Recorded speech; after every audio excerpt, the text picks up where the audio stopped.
আমরা বাড়ি থেকে বেরিয়ে বেরোয় রওনা দিলাম। আমরা বাড়ি থেকে আমার কলকাতা যাওয়ার জন্য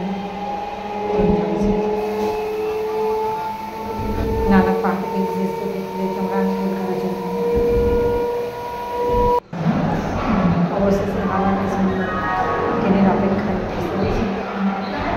রাত 10:50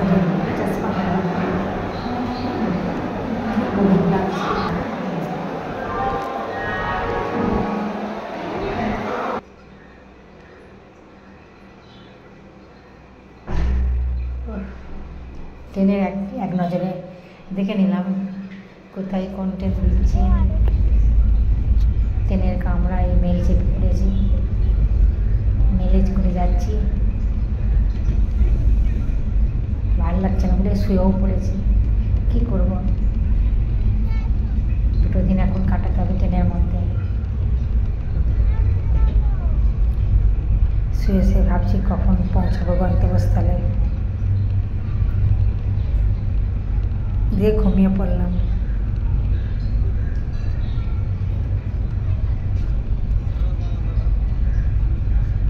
ঘুমাতে ঘুমাতে যাব। সকালে উঠে দেখছি চিল্কা হ্রদ পার হয়ে গেছে এবং আমরা অন্ধ্রপ্রদেশের মধ্যে ঢুকে পড়েছি।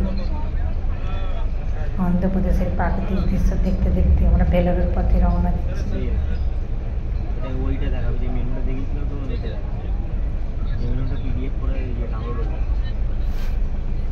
সামনে দেখো খাবার নিয়ে এসেছি, জলের বোতল। বাইরে বেরোলে এগুলো তো সঙ্গে রাখতেই হবে। অবশেষে আমরা ভোর 3টে ভেলোরে পৌঁছেছি এবং হোটেলে একটু বিশ্রাম নিচ্ছি। হ্যালো বন্ধুরা, আমার এই ছোট্ট মিনি তোমার